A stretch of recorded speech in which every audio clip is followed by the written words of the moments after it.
लोकसभा चुनाव 2024 से पहले कांग्रेस की परेशानियां कम होने का नाम नहीं ले रही। पहले कई राज्यों में गठबंधन टूटा तो फिर अमेठी में राहुल गांधी के सामने स्मृति ईरानी मजबूत चुनौती बनकर उभरी हुई हैं। तो वहीं अब केरल की वायनाड सीट पर भी इंडिया गठबंधन टिक नहीं पाया है।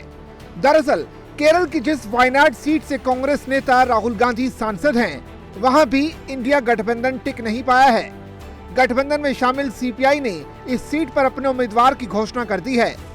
सीपीआई ने वायनाड लोकसभा सीट से एनी राजा को अपना उम्मीदवार घोषित किया है। सीपीआई महासचिव डी राजा ने ये जानकारी दी। कम्युनिस्ट पार्टी सीपीआई बहुत सालों से और जो पिछली बहुत चुनावों में लेफ्ट डेमोक्रेटिक फ्रंट में जो सीट अरेंजमेंट होती है उसी के तहत सीपीआई को 4 सीट मिला है। तो बहुत सालों से यही 4 सीट है। तो उसमें एक वायनाड है, एक त्रिचूर है, एक मावेलिकरा है एंड द लास्ट वन जो त्रिवांड्रम है। हम इसमें कंटेस्ट कर रहे हैं। तो 2019 में भी हमने कंटेस्ट किया था, उसमें हमारी दूसरी कॉमरेड थे। तो इस बार भी पार्टी ने इसका कैंडिडेट्स को घोषणा किया एंड वायनाड से मेरा नाम भी आ गया है।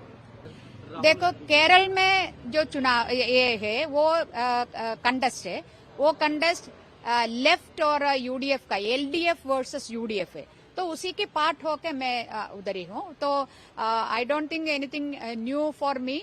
मेरे लिए कुछ नया है उधर और राहुल के लिए कुछ नया है उधर। मैं ऐसा नहीं सोच रही, क्योंकि केरला में ये एलडीएफ यूडीएफ कंटेस्ट है। राहुल गांधी के गढ़ वायनाड पर सीपीआई की नजर पहले से ही रही है। केरल में सहयोगी कांग्रेस के साथ सीट बंटवारे के समझौते पर कई बार बातचीत के बावजूद सहमति नहीं बन पा रही थी। राहुल गांधी की वायनाड सीट से अगर सीपीआई चुनाव लड़ेगी तो फिर राहुल गांधी किस सीट पर चुनाव लड़ेंगे, ये तस्वीर साफ नहीं हो सकी है। देखिए, केरला में उनके साथ अलायंस नहीं है, इसलिए उनको हक है, वो जिसको चाहे जिस कॉन्स्टिट्यूंसी से अपना उम्मीदवार खड़ा कर सकते हैं, लेकिन फैसला वहाँ की जनता करेगी। नुकसान नहीं होगा आप लोगों को? ये कोई नुकसान नहीं है। वहाँ पे कांग्रेस पार्टी 100% चुनाव जीतेगी। राहुल गांधी वायनाड से फिर से एक बार चुनकर आएंगे यकीनन। अब जबकि वायनाड लोकसभा सीट से सीपीआई ने अपना उम्मीदवार चुनाव मैदान में उतार दिया है, तो इसका मतलब ये हुआ कि राहुल गांधी या एक बार फिर से अमेठी से चुनाव लड़ेंगे या फिर कांग्रेस पार्टी राहुल गांधी के लिए देश में कोई और सेफ सीट ढूंढेगी।